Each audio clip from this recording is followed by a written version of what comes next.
Welcome to Rogue Media Network. You have a vision, and we can help you broadcast it. With over 150 podcasts distributed locally, nationally, and internationally, we pride ourselves in delivering high-quality professional content that's filled with humor, information, and entertainment. Are you an avid podcast listener? Discover relatable and reliable shows that cater to a plethora of tastes and interests. From enlightening discussions to lighthearted banter, there's something for everyone. And here's the best part. You can start your own show with Rogue Media Network. We specialize in providing a platform to amplify diverse voices and perspectives, making sure everyone gets a chance to be heard. So why wait? Tune into our podcast and explore a world of ideas and stories, or step up and let the world hear yours. Call us today at 254-300-7982. Visit us at roguemedianetwork.com or send us an email at hello@roguemedianetwork.com. Join the podcast revolution with Rogue Media Network today. Wine and Crime contains graphic and explicit content which may not be suitable for some listeners. Listener discretion is advised.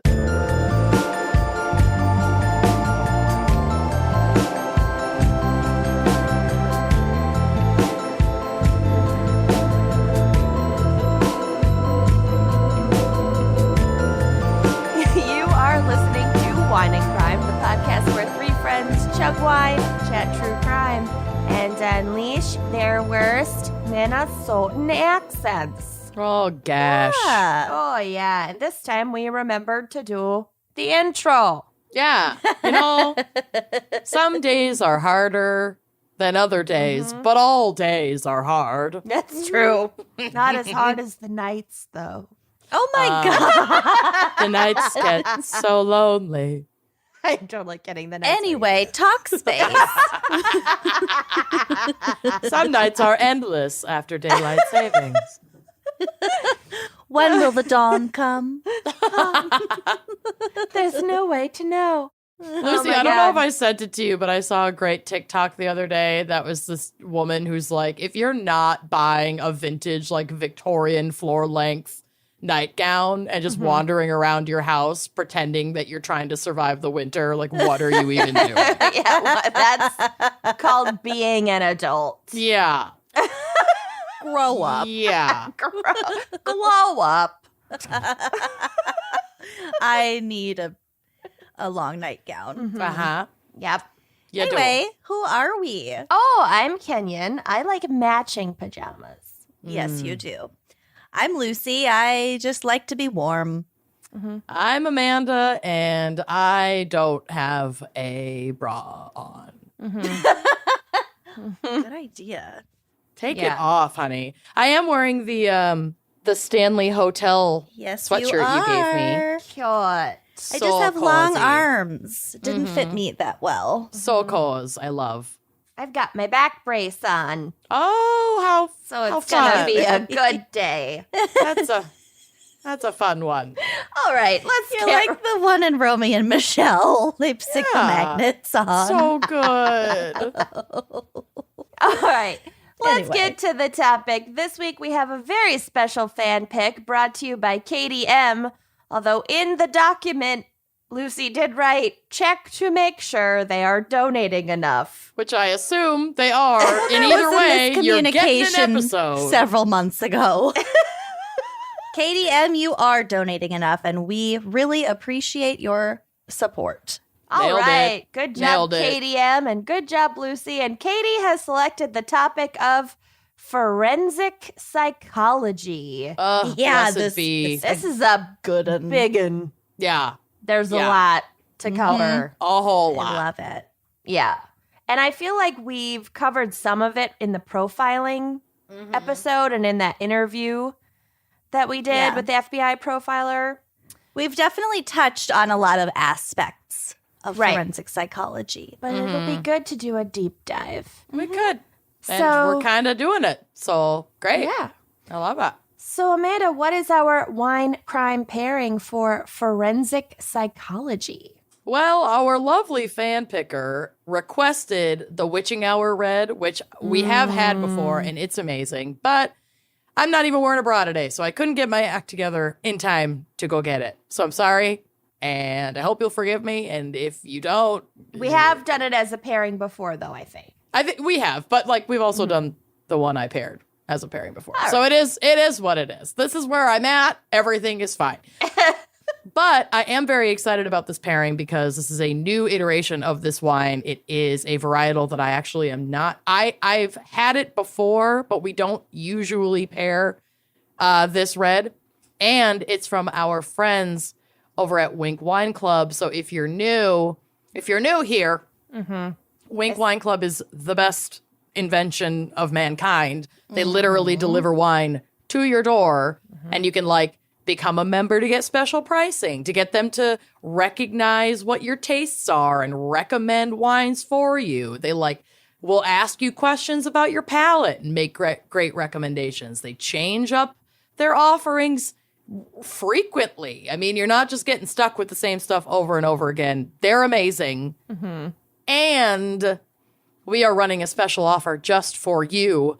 So if you go to trywinc.com/wine and crime special, because you're special and it's special, you get 4 bottles for $29.95. That's an incredible deal for these quality wines. Yeah. It's also super awesome because as a member, you get like bonus credits. You can get like send a box to a friend or a loved one. Like it's just such an awesome program. We really love Winc. They've been with us since pretty much day one, and we can never break up with them, and they can never break up with us because we would be really sad. I just got my new box of Winc wine today. It's the best pretty delivery. great. That means mine's going to be coming soon. So excited. FedEx guy knows my name. Yep. He knows I get a lot of wine in the mail. So trywinc.com/wine and crime special for $29.95 on the first 4 bottles that you order. So good. So I paired today's episode with their Far and Wide Frappato. And I chose this because as I was doing my case writing, I realized that investigators searched far and also wide for this perp Wow. to no avail until a forensic psychologist was brought into the fold. Oh, this unsub. So, yep, subcontracted unsub. So I'm very excited.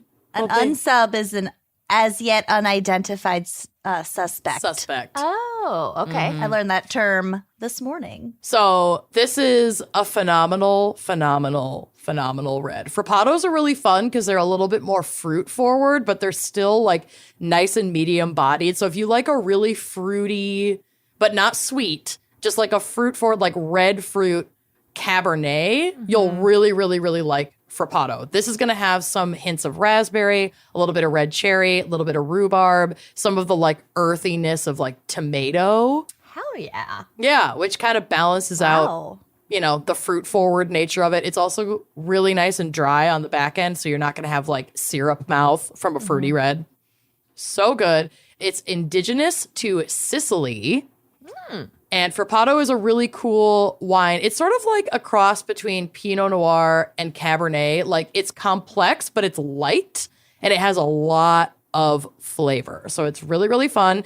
And it's great in the winter when your wine storage is maybe a little bit cooler than it is supposed to be because it's gotten really cold outside, because you want to serve this at just like a slight chill. Oh, I love a slightly chilled red. Yeah, Makes so it's me like feel perfect. so fancy. It's perfect at like cellar temperature, but minus even another like couple degrees. So around like between 50 and 52 degrees if you want to get real technical. This is 17.2% ABV. It's also vegan.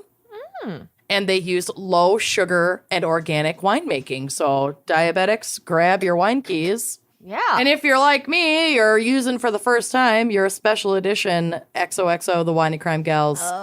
Very cute rainbow iridescent wine key. I'm obsessed with it. So She's cute. so cute. Those are limited edition. They So are. get And them while you can. My favorite thing about it is that the screw is also the Iridescent. rainbow metallic. The worm. We got The an worm. iridescent worm. I'm so in love with it. So head to our online store at wineandcrimepodcast.bigcartel.com and get one. Okay, I'm gonna pop it open, and it's a no bones day always, so I'm definitely not gonna struggle with this. It's totally fine. Definitely not struggling just to screw it in. That's another internet thing that I haven't fully understood. Is a It's a no TikTok bones day thing. good? Neither bones nor bones are really good or bad. A no bones day means you basically just get to go back to bed.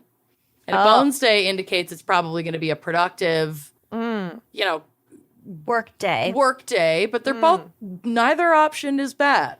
Okay. I live a no bones life, so. I've had a rare bones day. Not a bones day. We're working now. We are. That doesn't mean we're being productive. Here we go. Whoa, let's get ready to rumble. You almost hit yourself in the face. I really almost did. It looked like you were like fighting a sneeze. It really, I'm really going for it. Ooh, Well, nice pap. I love this. She pours like a Pinot. Oh, yeah. How cute is she? Oh, yeah. I love that color. Mwah. I definitely have that in my pantry. I need to go. Oh, yeah. I have two different varietals of the Far and Wide in my storage as well. So I grabbed the Frappato because I was real excited about it. I love it. Right. Cheers. Well, cheers. Cheers, ladies. I'm drinking coffee out of this very sexy mug that I bought for my Ooh. husband in June. That is not a mug. That is a thermos. Thermos, whatever. I bought it for him in June, and I thought he was going to be so excited and love it so much. And today, when I reached for it, I realized it had never, ever been used, and the paper was still inside it. Oh, God.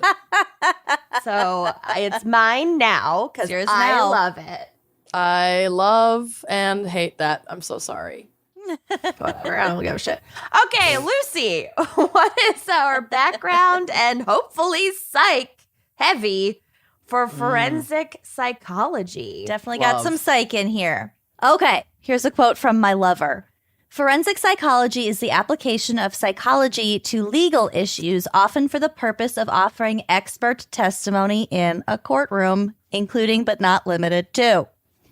In civil and criminal cases, forensic psychologists may evaluate individuals to determine questions such as competency to stand trial, the relationship of a mental disorder to an accident or a crime, and potential for future dangerous behavior. In Okay. addition to conducting interviews and administering psychological tests, they usually gather a forensic history, which includes information such as hospital records, police reports, and statements of witnesses. They are also expected to have a grasp of relevant legal questions. In a child custody case, a forensic psychologist may be asked to evaluate home environments, parents, and the character of the child in order to recommend a custody decision in the child's best interests. Oh, interesting. Okay. They do a lot. Yeah. So, some other examples of tasks for forensic psychologists are threat assessments for schools, counseling services to victims of crime, death notification procedures. Ooh. Like coming up with those protocols for law enforcement and stuff. Yes. Yes. Screening and selection of law enforcement applicants. We'll circle back Do to better. that. Right. The Screen assessment. more. The assessment of post-traumatic stress disorder, sentencing recommendations, evaluation of the risk of reoffending, consultation of jury selection. So, like if lawyers have questions about or want to learn more about the strategies behind jury selection, Yeah. that would be where forensic psychology comes in. Interesting. Witness preparation, designing correctional programs, expert witness testimony, like we said, and the delivery and evaluation of intervention and treatment programs for juvenile and adult offenders. Wow. So there can be a lot of different specialties within it, or I guess some people do it all, but that would be really tough. Yeah, a lot of different specialties. Here's a fun fact for you that we've talked about forensics so much, but I never knew this. The word forensic comes from the Latin word forensis, meaning of the forum, and the forum was where the law courts of ancient Rome were held. Okay, so always having to do with law. Mm-hmm. Yeah. Forensic. Mhm. And not having to do with foreskins. Necessarily. Well, we have a whole episode about that. Forensic psychology is often lumped together with legal psychology. They are two different things, but under the same umbrella. Okay. The main difference between the two is that legal psychology typically doesn't include clinical matters. That is to say, research involving clinical psychology, such as mental illness, competency, the insanity defense, which we'll get to also, offender profiling, etc., is typically categorized as forensic psychology and not legal psychology.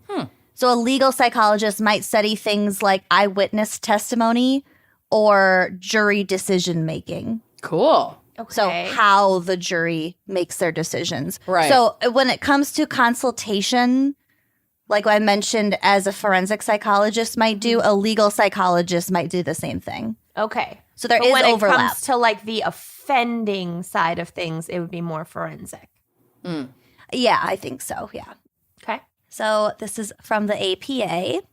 Arguably, one of the most interesting assessments for a forensic psychologist is assessment in mens rea cases, aka insanity cases. AKA that part in Legally Blonde. Yeah. Yeah. The only reason I know that word. Yep. Perm science. In the US, a person cannot be held responsible for a crime. Raymond. Cannot. Speaking of insanity, mens rea. Ray. Mens rea.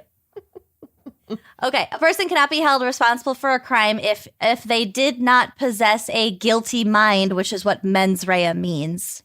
Guilty mind. Got it. Yep. At the time the criminal act was committed. There are several conditions in which the law recognizes that a guilty mind is absent. So, like, for example, if it was in self-defense. Insanity is not a psychological term, but a legal one, because it is an insensitive term if we're using that in a medical sense. Yeah. The standard for insanity is determined by each state, and there is also a federal standard. A common standard is whether the person knew what they were doing is wrong. The forensic psychologist has to determine not how the person is functioning at that present moment, but their mental state at the time of the crime. Thus, much of the forensic psychologist's work is retrospective and must rely on third-party information, collateral contacts, and written communications, such as statements made at the time of the crime. Okay. But for the self-defense thing, you still have to prove that, like, you were in danger. like a reasonable person would consider themselves to be in danger in that moment. Correct. Yeah. Right. Because So- a lot of people think that they are in danger, but unreasonably. Yeah. So Exactly. Or, for example, if the cars in a car dealership were in danger and they decided to, I don't know, attack someone with a rifle in Kenosha, Wisconsin. and- Unrequested for that backup. right. That fucking Exactly. judge, man. That judge should be removed from the bench. That guy is Forever. It's so Blatant. blatant. Yeah. Yeah. It's fucking bad. It's really really, gross. really fucking bad. Anyway. That was exactly yay. where my mind was. So you read my mind. Okay. For the first time ever. Yeah, that never happens. We're never Never. aligned on any of these things. Well, we share a mens rea. A guilty mind. So I got a little bit of history for us. Ooh. Let's go all the way back. Herstory. Her story. It's actually very much his story. All the way back to 1862 in Germany, where Wilhelm Wundt, there's a What photo I on the wouldn't drive. do. He won't be held responsible. There's She a- was touching her face. Okay, there's a photo on the drive, which will be on the blog. I think he's adorable. Show me. Look at he's at the bottom, Wilhelm Wundt. He's got like that old slightly- man? The old man. He looks like an owl. Crossed is like a arms. little owl. He does look like an angry owl. He looks like my great grandfather. There were His several. glasses are so small. There were several portraits of him, and the ones that are like face on, he's like a little bit wonky eyed. Yeah. Face on. Apply directly to the forehead. I just think he's precious. Okay, don't at me with all of his problematic bullshit. I'm sure it's out there. I just can't. Yeah, he's an old white man from the 1800s. She He's just probably thinks he terrible. looks precious. She doesn't know Yeah. anything about him besides what she's about to say. Right. Right. I'm sure he was abusive, whatever. Watch, he was a saint, and we're going to get added for assuming he was bad. Don't at me about Wilhelm Wundt. For the last time. Won't read it. Okay, so 1862, he offered the first course ever taught in scientific psychology. Until then, psychology had been regarded as a branch of philosophy and therefore was conducted primarily by rational analysis. The rationalists. The reasonableists. He wasn't having any of that.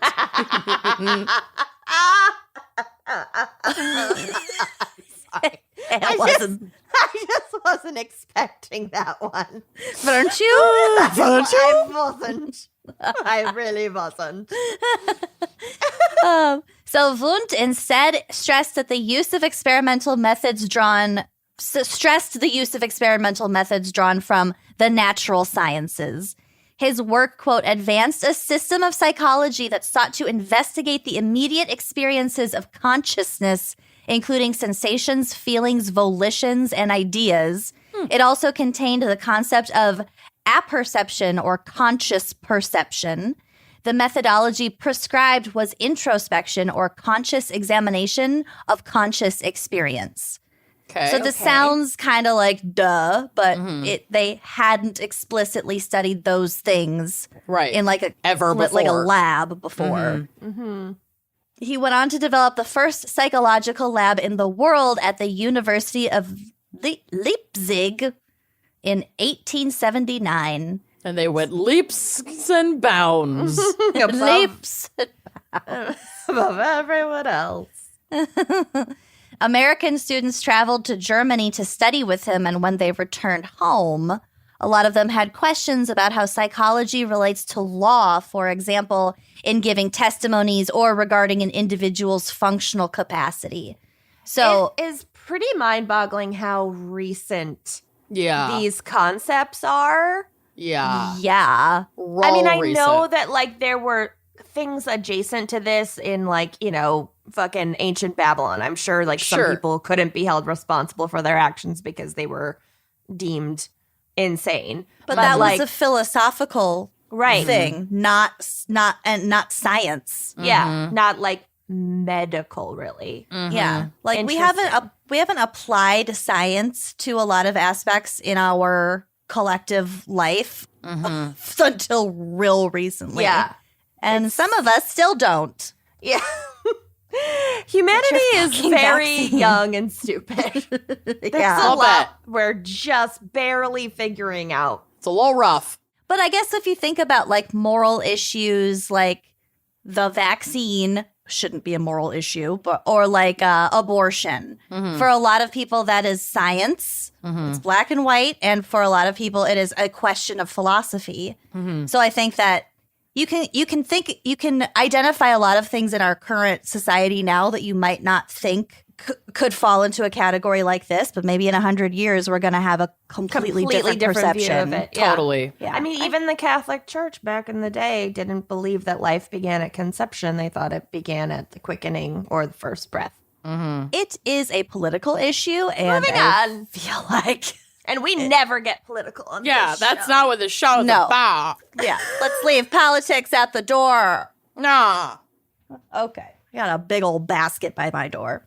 A basket of politics. Basket of fucks. So this is from a website called Very Well Mind. Very well mind. Very well mind. Very well mind. James McKean Cattle conducted some of the earliest research on the psychology of testimony. He posed a series of questions to students at Columbia University, asking them to provide a response and rate their degree of confidence in their answer. He found a surprising degree of inaccuracy, inspiring other psychologists to conduct their own experiments in eyewitness testimony. That was a little bit taken out of context. James Cattell was doing research on eyewitness testimony. And then was like, how certain are you that you saw what you saw? Right. Yeah. I feel like we all did this in like sociology, psychology 101. Like Yeah, have a little for sure. experiments. Memory fucks with shit. You don't see what you think you all the time. Context. And I feel like under stress, well, we'll get to it. With even eyewitnesses being unsure of themselves, this raised serious issues about the validity of their usefulness in court.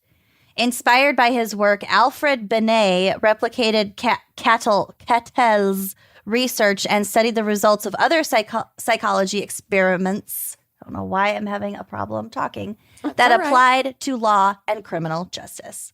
His work in intelligence testing was also important to the development of forensic psychology, as many future assessment tools were based off of his work. And there's one that we are about to get to, which you will find familiar. Great. Psychologist William Stern also studied witnesses' ability to recall information. In one of his experiments, he asked students to summarize a dispute that they witnessed between two classmates. Stern discovered errors were common among witnesses and concluded that a person's emotions could affect how accurately they remembered things. Yep. He also continued to study issues related to court testimony and later established the first academic journal devoted to applied psychology. Wow. So, it's so interesting. I just think back to like, there are some things that I remember very, very vividly. And then there are other things that like don't have any recollection of them even happening. Sure. And then for other people that were with me, they remember those, it's like the opposite. And that's not even pertinent, important events. It's just like memories. Mundane stuff. Yeah. Remember so bizarre. the last time we were all together, someone was telling some story that was like, oh, I did something in school. And then one of us was like, no, that was me. And then a third person was like, no, that was me. I have very vivid memories of whatever we were talking about. I have Do you no remember memory this? of what that I conversation think that was. did. But Yeah, it definitely happens with us a lot because it's like we have a lot of shared core memories. Yeah. But they were something like, it was very specific. It was like, I got in trouble for X.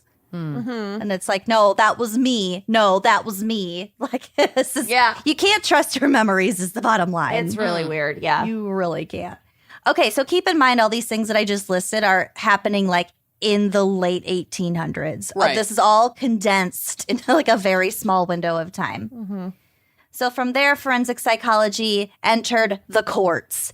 In 1896, psychologist Albert von Schrenk-Notzing. Wow. You don't want to shrink your notes thing. No. It's a lot of German in If here. it's cold outside, you will shrink your notes thing.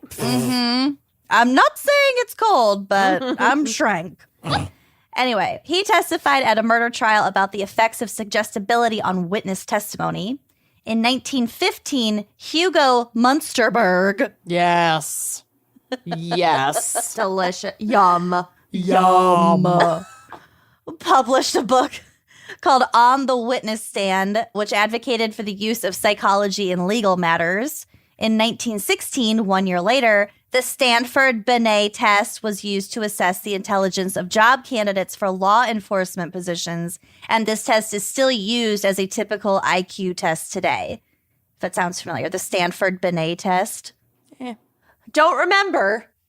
Yep. Can't trust my memories. Don't recall. Also, would want to know more about it because IQ tests are suspicious. Oh, they're all suspicious. But this one was developed in 1916, so, like, we'll give it a pass. In 1917, psychologist William Marston found that systolic blood pressure had a strong correlation to lying. This discovery would later lead to the design of the modern polygraph detector, go figure.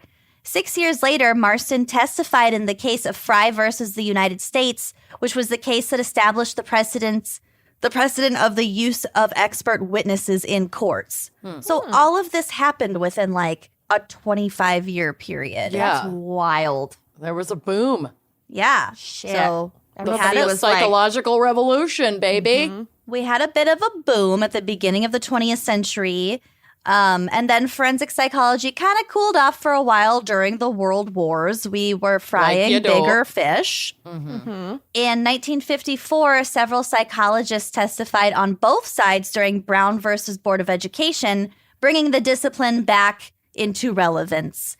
And finally, in 2001, forensic psychology was officially recognized as a specialization within psychology by the American Psychological Association. Wow. Oh my God, 2001. I didn't realize it took that long. Yeah. That's wild. Well, it's bizarre to me that we were using it as like legitimate stuff in the courts without at the beginning of the recognizing 20th century, and it was almost 100 years later that it was recognized by the APA. Right. So interesting. We got there eventually. Whoa. The help of a bunch of Germans and German Americans. So Guten Tag. Dankeschön. Oh, Dankeschön. Darling Dankeschön. Thank you for all the psych you gave. All right. Well done. That's my segment. A little bit of a background. I think it's interesting the difference between forensic psychology and legal psychology because they're very similar, but frankly, forensic psychology is a little more interesting. Oh, there for are sure. a lot more uses of it than I realized. Like ways that it can be used in the courts and in forensics. Even as part of like a high school counseling group, there could be a forensic psychologist like working in there. They're everywhere. They're among us. For like dealing with high troubled teens? What? Yeah. Okay. Potentially. I mean, For sorting obviously into colleges? Right? I don't want that. No. For students who are having legal troubles, which, or it could go back to the like a child custody situation. I was going to say like a CPS or custody intervention that could be applicable for sure. So really there are a lot of applications for forensic psychology related to the court system, but as we know from doing this show, the court system touches so many different areas, all sorts of given areas in anyone's life. So So if you think of forensic as a term that just pertains the application of psychology to the justice or judicial system, then it's going to have a wide reach. Yeah. I think a lot of times we say forensic in the context of criminality. Right. Solving a crime, collecting evidence. Yeah, exactly. It's just related to the court. Okay. So, as we learned from the etymology. Yeah. Yes. Love. Well done. Of ancient Rome. Thanks. I learn so much from you when I'm paying attention. When you're sober and attentive. Let's hear a quick word from our sponsors while we're sober and attentive. Yeah. So none of us have children currently, but we all have children in our lives. And let me tell you think shopping for your dad is hard? For some reason, I just feel so much pressure shopping for gifts for the youngest members of my family because they're very honest if they receive something that they don't love. So recently we heard about little passports, and that has changed the game. They really plumb the curiosity of children with little passports. It is so cool. So there's nothing better than watching a child's imagination in action as they unlock new ways of seeing the world. And Little Passports offers award-winning play-based kits that fuel curiosity through fun, hands-on activities. They'll love the feeling of discovery almost as much as you will love watching them explore. Yeah, these are really fun, hands-on, and screen-free activity kits. And they're also just cute and fun and well designed, and they're very wholesome. Very wholesome, interesting. They're learning, and it's gender neutral. It's a great gift, and these kits are designed for curious kids.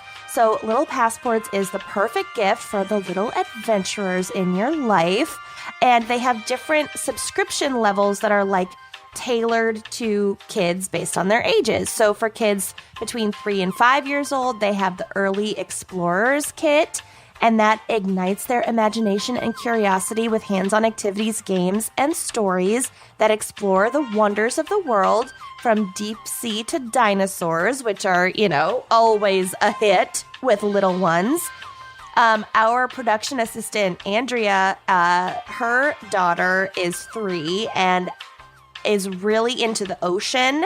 And so she loved getting her little passports kit and learning about the ocean and everything. And Andrea said that it really held her attention a lot longer than other toys and games, which is, key when you're dealing with a 3-year-old. Every minute counts, right? And she also said that her daughter loved putting all of the kit back in the little box, because the box is shaped like a little suitcase. Oh, she repacked it. Yeah, so it made cleanup really fun too. It's just, I absolutely love everything about little passports. It's so great. So then there are other kits designed for older kids too. So for kids between 5 and 8, there's a Science Junior kit that unearths new discoveries with activities investigating everything from how sound works, if you got a little podcaster on your hands. Oh my gosh. I want this. I know. To how rockets launch. I mean, I would have been all about this as a kid. And then for kids ages 6 to 10, they have the World Edition kit, and that explores new cultures one country at a time through projects, puzzles, souvenirs, and activities that spark a global connection. I mean, hello. As a world traveler, I would have absolutely eaten this up. You get a little passport, and you can have little sticker stamps, and you can learn. I mean, I got a sample kit, and it has all this information about Brazil and cool stickers. It's so great. I love little passports. So what are their options for kids between 32 and 35? Right, I know. Because I want I'm this. just gonna start playing with the stickers.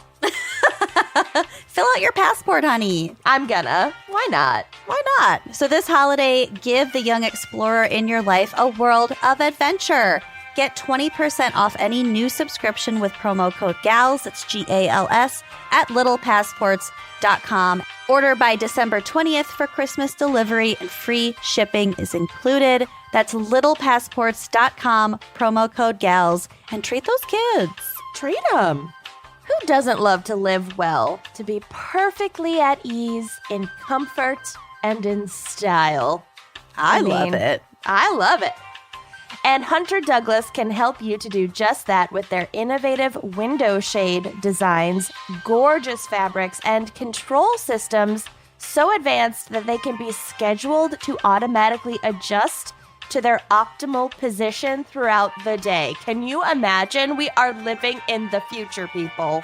That is so futuristic and so handy, because I shut all my shades at night to prevent, peeping toms and whatnot. Obviously, safety first. Safety first. Window treatments are actually an important feature of safety. And then in the morning, I have to go around my whole house, open them up again. So if I could just have something that just does it for me. Amazing. Or if you have house plants that need different levels of light. Oh my gosh. Can program that. That's a fantastic point. So perhaps it's the way the shades diffuse harsh sunlight to cast a beautiful glow across the room. Maybe you're in it for the ambiance, the aesthetic. Or being able to enjoy the view outside the window while protecting your privacy inside. We're all very private people. My worst nightmare is somebody observing me in my own home when I'm not aware. No fun. Not good. Maybe it's the superior insulation that shades provide, keeping you warmer in the winter, cooler in the summer, and lowering utility bills.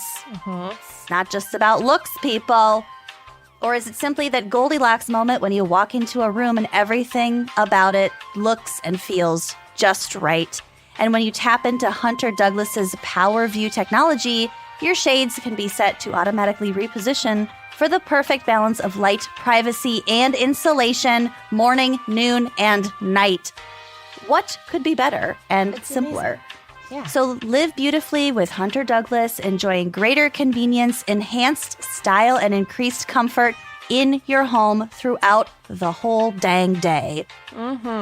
Visit hunterdouglas.com/gals, GALS, today to take advantage of the Season of Style rebate savings event. That is hunterdouglas.com/gals for a limited time savings. This offer expires December 6th, 2021. Are you ready for my case? Always, never. Usually Let's not. go. You're not. I'm telling you right now, you're not. Warning, you're not. You're not ready. Ooh. And this guy is one of the worst human beings I have yet covered. Okay? Cool. Okay. And it's me. Oh, you're not the perp. Should No. I go get some alcohol? I meant like that I've covered, and I've covered some doozies. Yikes. Right. So, blanket everything warning. Here we go. Blanket me. Yeah, but cover Clutch yourself. your blanket warning. Weight yourself down. Great. Okay. So, James Clayton Vaughn Jr., never trust a middle name Clayton, Ooh, that's rough. was born in 1950 in Mobile, Alabama. He was one of 4 siblings, and his father, James Clayton Vaughn Sr., Twist. was a World War II veteran who made his living as a butcher. God, this is already creepy. James Sr. was also an alcoholic and regularly abused his wife and children. I know you're both shocked. Yeah, my Natch. jazz on the flyer. Zach and I were watching the Ken Burns baseball documentary last night because I just Because you've given You've up. given up. just didn't care. You've just given went up on limp. fighting for your rights I in your did. marriage. I went limp. Normally I get to choose, but I just was like, okay, I don't know. fine. He cooks, so You did watch Practical Magic a couple of times in the last month, I'm Yeah. sure. Exactly. So I was like, okay, fine, it's history. I'll do it. There was this part where it was like, born in Truxton, New York, one of 9 children. His father was an alcoholic and beat the family. His mother died when he was 6, and then 4 of his siblings also died of typhoid, and then he ran away at 12. And we were sounds just like, the interview your dog sitter gave you today. Totally. anyway, it was just like every sentence was like more 1890s than the last sentence. Oh, God, typhoid. There's Oh my God. Then he hopped on a train and rode the rails with his knapsack on a stick over his shoulder. Perpetually dirty. Never learned to read or write, but man, could he hit a ball. he was a southpaw. He lived off baked beans. I could live off baked beans though. I really could. Okay. I fucking love love baked baked beans. I'm beans. texting Bill that I want baked beans with dinner tonight. Text What her. this happens every Every episode. Every episode. Bill, please incorporate baked Baked beans beans. into dinner tonight. Okay, so James and his shitty father. Okay. When James Jr. was 8, his father abandoned the family. Jesus Christ. Okay. Are you talking? Is this about the baseball guy? No, I just thought of that. Although conditions were undoubtedly better without Senior around, James Jr. would later claim that his mother, quote, didn't care about him or his siblings and that they were often neglected and rarely given enough to eat. Oh. Maybe this is true. Maybe she was just dealing with the trauma of the abuse that she had suffered from her husband and like the stress of raising children alone at this Yeah. time. I don't know. It's a lot. Didn't All sound of that is a lot. Yeah. great. By the time he was in high school, James Jr. was already headed down a very dark path. He developed an interest in evangelical Christianity. Oh, no. And this was on his path. own. A dark path. That is dark. That's the darkest timeline, in my opinion. Which soon escalated to an interest in white supremacy and Nazism, because for some people, all of those things are aligned. Yeah. Correlation. Not causation, but correlation. Yikes. He would later recall reading Hitler's Mein Kampf as a life-changing experience. So Just a much light German. read. Just a casual. So much German and psychology. Yeah. Well, isn't Freud German? Austrian, maybe? But so was Hitler. Yeah. I don't know. The father of psychology. No, that was Wilhelm. Well, yeah. Won't. I won't repeat myself. Don't get it twisted. Twisted. Amazing. Don't get it twisted. Quote, I've never felt that way about any other book that I read. He probably didn't read that many books. It was something weird about that book. It's not even... okay. Yeah, I'll tell you what's weird about it. Hitler wrote it. Yeah. In There's your first prison. red flag. Yeah.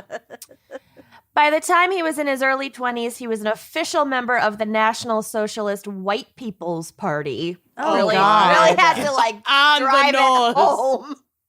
I love White the People's Party. heavy-handedness. God. And Fucking chill. and the Ku Klux Klan, which is very Ah. difficult to say. He also changed his name from James Clayton Vaughn Jr. to Joseph Paul Franklin. Okay. And this was a name that he chose in order to pay homage to Paul Joseph Goebbels. Gerbils? The Nazi. Goebbels. Oh. Ugh. And Goebbels? yeah, but it's pronounced Goebbels. Oh, I didn't know that. You gotta gorgle it. Yeah. Gerbils.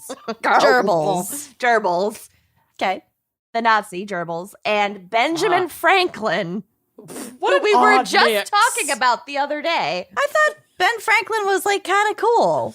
I don't Listen, think Ben Franklin Thomas aligned Jefferson with any of this. Yeah. invented the bifocal. Thomas Jefferson had nothing to do with bifocals. It's like In- the one fact you should know about Ben Franklin. No.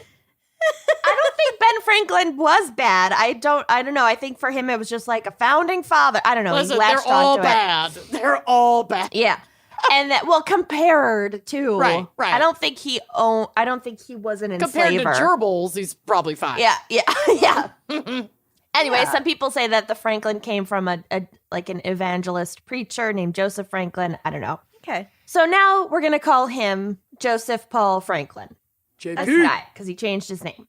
Eventually, he left Mobile, Alabama, and settled into an existence as a drifter, moving up and down the East Coast and Living Can't off wait to baked settle into an beans. existence. living off baked beans and all of his possessions. He was a in southpaw. a Confederate flag handkerchief Oh, my hanging from his stick. I'm sorry, but now in my mind, the baseball player Dirty. and this guy are It's the the same same guy. fucking Yeah, thing. We've I know. blended the identities. I Your know. Don't tell anecdote Zach. He'll be upset. really fucked me up. I'm sorry. Zach's gonna be pissed that you ruined baseball for us. Because we've just It's just the layered this sport of evil Nazi baseball. over this poor innocent baseball player. So, memory can get Can't fucked trust up. it. Eyewitness testimony. I would testify in court that baseball player was a nomadic Nazi with a Confederate flag pinned over. Who lived 100 years later. I saw it. So anyway, A saint it. he's a drifter. He's supporting himself through a combination of bank robberies and blood bank donations. Good balance. He's helping society. Plasma. So he's robbing money banks and And giving giving blood to blood banks. A lot of banks. Selling Yeah. blood. He's not really giving it. Yeah, he's selling it. So his stated mission during this time was to seek out opportunities to, quote, cleanse the world No. of, quote, inferior races. The only time Blood I'm okay donation. with the word cleanse is when it's on a facial product. Yeah. or a colon. Sure. Yeah, right. Yeah, exactly. If it's an enema Mhm. or some Bring it kind on. of medical spa procedure. Fine by me. So in 1977, Franklin began translating his hateful ideology into actual crimes. Besides, into violent crimes. Sure. Okay. In late July of that year, Franklin planted an incendiary device inside Beth Shalom Synagogue in Chattanooga, Tennessee. Jesus. And Chattanooga is like a really fun and cute town. And so this is a major bummer. Great accents. Yeah. Although the building was entirely destroyed, miraculously no one was killed because low attendance that Friday evening meant that there were not the minimum 10 people required to make up a minyan, which you have to have 12 adults and historically 12 adult men in order to have a religious service I didn't know Judaism. that. Yeah. Okay, cool. So that's part of like turning 13 and having Right. a bar or bat mitzvah. The then, mitzvahs, yeah. then you count as an adult in the minyan. Got it. Oh, Cool. right. I love it. So they didn't have enough people. There are also like lots of people who like volunteer at synagogues to like always be there to make up the minyan, you Right. know? Mm-hmm. So they didn't have the 12 people. And so the worshipers went home early because they couldn't have the service. So luckily, like that was a miracle and amazing. And so Yeah, his that people attack left. didn't kill anyone. Yeah. Because But it otherwise did it would have blow up. been, the building was destroyed. Right, but it was empty, thank Right. God. Yeah. Yeah. And it was a Friday night, so it was like Shabbat services. Right. Like it should have been, he had like done his homework. Yeah, it was like a total fluke that it wasn't full, Yeah. basically. Yeah. Wow. So, however, Franklin's next attack, which came only about a week later, would be deadly. On August 7th, 1977, he shot and killed a young interracial couple, Alphonse Manning Jr. and Tony Schwen, Tony with an I, in a parking lot in Madison, Wisconsin. Good Lord. He's all over the place. Yeah, well, he's a drifter. Oh, true. A couple months later, Franklin struck again, this time in a suburb of St. Louis, Missouri. He concealed himself in some bushes outside of the Brith Shalom Knesset Israel synagogue and began firing at worshipers as they arrived for services. Jesus Christ. He reportedly chose this specific synagogue at random from the local fucking Yellow Pages. Ugh. Ew. Yet another reason to get rid of the Yellow Pages. Amanda's was at the Yellow Pages. I mean, both. There's enough to go around, but it's a waste of paper and it gives people too much information. Not that they can't I find it haven't all on the seen internet. but a still, Yellow Pages in a very long time. They exist. They exist. I almost worked for the Yellow Pages. Our friendship would have ended. I did an undercover thing at the Yellow Pages. Ooh, yeah, you sure you did. With Now, right? Yeah, with the National Organization for Women. Anyway, a 42-year-old man named Gerald Gordon was killed in the shooting and 2 others were injured. So he just, when you just hide in bushes outside Right. of a synagogue and start shooting at Right. people. You're just picking people off at that point. That's just, what the fuck? It's disgusting. You can never feel safe. So Franklin was able to flee the crime scene without being caught, and his status as a drifter meant that authorities had no reason to suspect at this point that this attack was part of a larger spree or the attack in Chattanooga necessarily. Because Hadn't linked them. They hadn't Right. linked them because they're so far apart. One was an incendiary device, one was a shooting, Right, and like right. there's The MO is not there's a that- lot of yeah. anti-Semitism. Right. Yeah, I was going to say, unfortunately. The pickings are not slim. Right. Yeah. So Franklin's next attack did not occur until March of 1978, and this time he focused his murderous rage on a much more high-profile target. Carrying a Marlin 44 caliber semi-automatic rifle, which apparently is a weapon that's designed to kill large game, Yeah, sure. he ambushed hustler publisher Larry Flint Oh. and No his way. What and- a weird. Yeah. And his lawyer, Gene Reeves, as they walked from a restaurant where they had eaten lunch to a courthouse in Lawrenceville, Georgia, where they were fighting misdemeanor obscenity charges.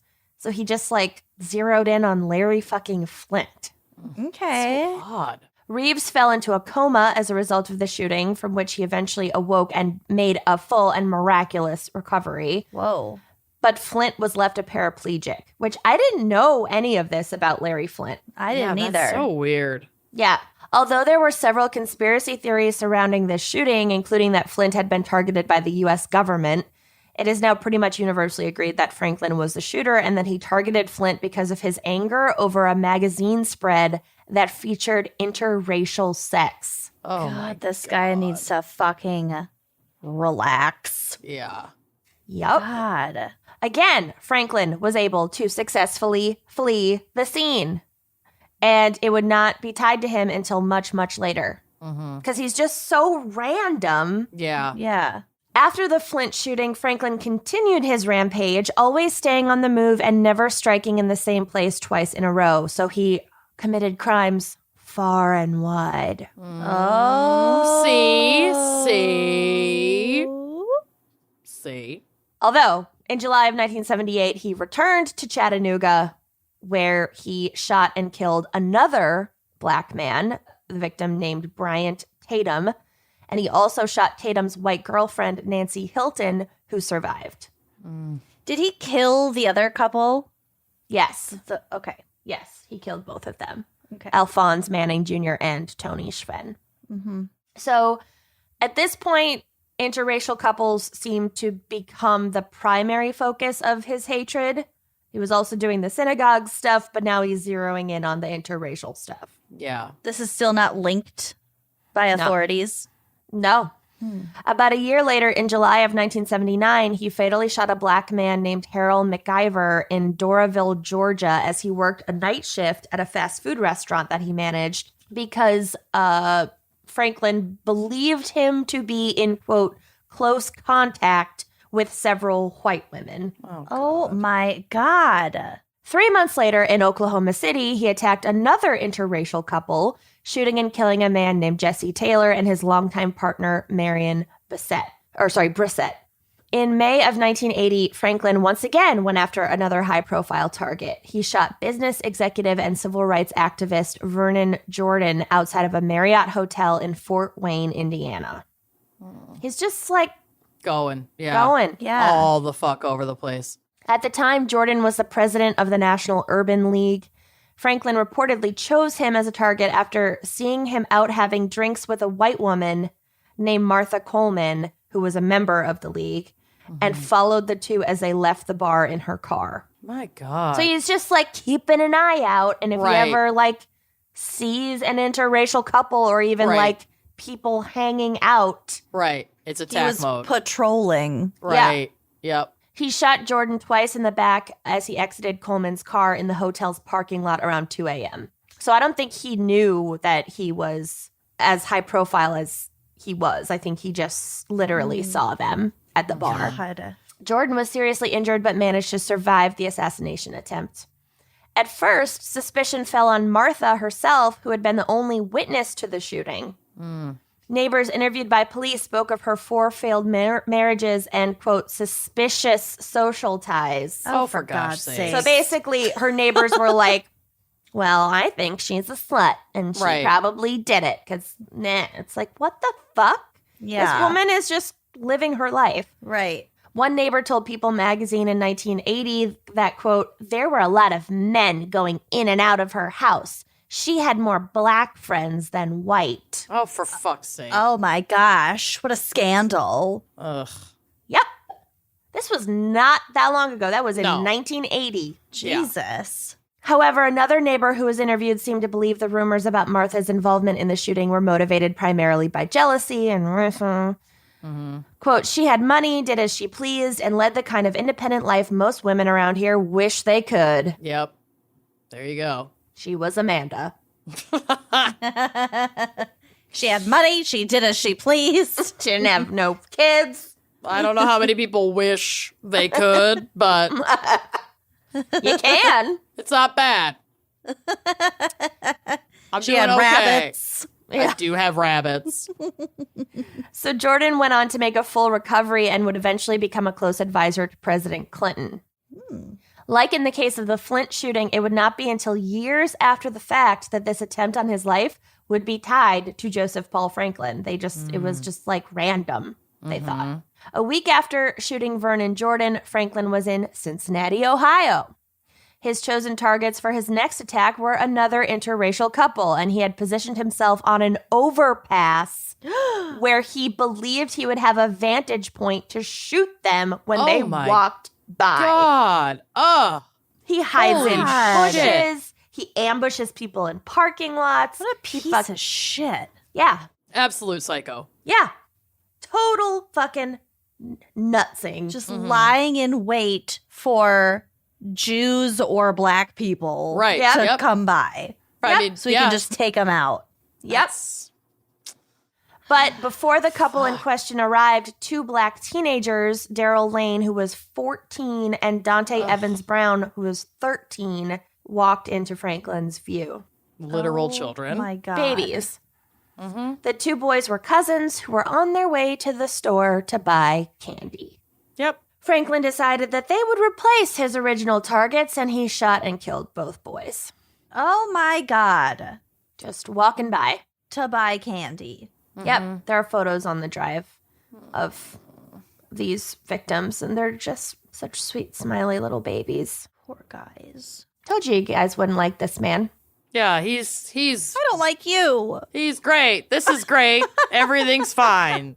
Everything's fine. A week after that, he was in Johnstown, Pennsylvania, where he shot and killed 22-year-old Arthur Smothers and 16-year-old Kathleen McCullough, another interracial couple. Good God. And only 10 days after that, he struck again in Pocahontas County, West Virginia. So he's just like practically always in a different state. Yeah, he's moving around. I know he's a drifter, but he's moving around a lot. Well, at this point, it's probably on purpose. He's fleeing Of the course. scene. Yeah. It's just interesting how So he's able to do that. So in West Virginia, he shot and killed two white women, 26-year-old Vicky Durian and 19-year-old Nancy Santomero. Franklin would later confess to this crime, saying that he had picked the two women up as hitchhikers and decided to kill them after one of them mentioned having a black boyfriend. Wait. He's a drifter, but he must have a car. Yeah. Yeah, I think Yeah, he's sometimes driving. he has a car. Yeah. God. You were still picturing baseball man hopping Yep. trains. Yeah. Yes. With I told smudged dirt you. face. I know. It's Yeah. it's 1980. He's Okay. not hopping on trains as much. Eating beans with a dirty As face. much. Oh, God. He Yeah, also has he's- absolutely no qualms with killing children. No, This man is he's- a complete psychopath. Yeah. And he's selling his blood to blood banks for cash and Yep. just driving and murdering people. Making it work. Yep. Can't be that lucrative. Well, we will get to it. So then in August of 1980, Franklin shot and killed two black men named Ted Fields and David Martin in Salt Lake City, Utah. This would be his last known attack before he was finally apprehended. Thank Christ, it's about fucking time. Yeah. On his way back east from Utah, Franklin was stopped by police in Kentucky and questioned about a firearm that was in his car. Uh-oh. He fled from the officers, which, like, if he had just been chill, they probably would have let him go, Yeah. arousing their suspicions. And it was not long before he was considered a potential suspect in several sniper killings that by that Cool. point had been tied to each other despite the different locations. So the like overpass one and, you know, some of the other ones. The officers who detained Franklin had noticed several conspicuous racist tattoos, providing further indication that he may have been responsible for the obviously racially motivated killings. Which I still feel like that was a lucky traffic stop in Kentucky because there could be a lot of people that fit that bill. I'm just saying. Yeah. Oh, for sure. Psychologists in the FBI's Behavioral Analysis Unit Now it's circling. Here we go. Mine hunters. We're getting there. had been at work creating a profile of the unknown perpetrator of these crimes, the ones that they had linked. Based on the limited information available, they believe that he used at least 18 pseudonyms, changed cars and weapons frequently, and regularly dyed his hair different colors. Wow. Ooh. The profile focused on the common theme of racism that tied the crimes together and led profilers to predict that Franklin would eventually return to a familiar and comfortable area like Mobile, Alabama. Where his And- tattoos might not look so conspicuous. Right, Right. where he could blend in Yeah. with his guns and his racist bumper stickers and his racist tattoos. Right. And this is exactly what he did. He was briefly spotted in Mobile, but happened to evade capture that time. But they were like, okay, we think it's this guy. Investigators soon discovered Franklin's habit of donating blood when he was in need of extra cash. And actually, I read that was part of the profile on him as well. They were like, he's probably some kind of drifter, can't hold down a job. And one of the ways that people can make cash easily from anywhere is donating blood. Mm-hmm. So that was in the profile thanks to a forensic psychologist. Cool. So they issued a nationwide alert that blood banks should be on the lookout for someone matching this description. Oh. Smart. Isn't that smart? Yeah. And it wasn't long before a blood bank worker in Florida noticed Franklin's racist tattoos and called police to report his location. Yes. Good job. Isn't that amazing? That is really I think that cool. is so fucking smart. That's Well, super smart. considering you have anywhere in the country Yeah. to be looking for this person. Yeah, It's it's like, really all right. smart. And all the blood banks, pretty much communicate with one another, I would imagine. So it's easy to send out a kind of alert and bulletin. You don't have to phone up each one. Right. It's interesting. And you got they're a sitting duck for a while when you're getting their blood. Yeah. Mhm. Yeah, because they have, it takes a minute. Right. Dang. Love it. You can can make them wait around doing some paperwork. Absolutely. And early 80s, maybe they didn't have this technology, but you have their DNA when they Dino leave. DNA. That's true. I don't think they had quite realized that. They could maybe do the Seasons what's of it called?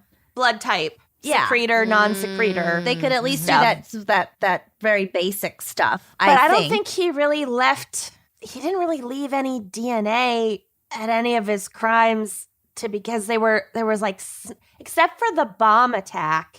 But wasn't were he all in trouble so- earlier in life for something stupid? So maybe Sure. they had it on file. But I mean, at his crimes, like when he's sniping people from a overpass, or he's, they didn't have epithelial DNA back then. He wasn't raping people, so it was CODIS, probably. right. So there's not much to test from the crime scenes. Right. Anyway. In another world. Right.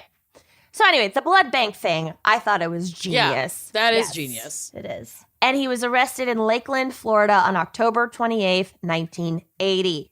Bye-bye. Charging him with his crimes, though, proved complex because they had taken place in so many different states. I mean, we have Tennessee, Indiana, West Right. Virginia, Yeah. Pennsylvania, Wisconsin. Utah, Wisconsin. Yeah, it's all over the damn place. So Utah was the first case to go to trial, and a jury sentenced him in 1981 to 4 life terms for the murders of Ted Fields and David Martin. Were those Others- the little boys? No, these were 2 other black male victims. Okay. Other states soon followed suit, and by 1986, he was facing charges in Wisconsin, Oklahoma, Indiana, Ohio, and Florida, which is not even all of the states that could have prosecuted. In some states, authorities simply considered their cases closed without actually bothering to charge him because he had already racked up so many life sentences in other trials that they were just like, we're not going to waste the state's resources, Yeah.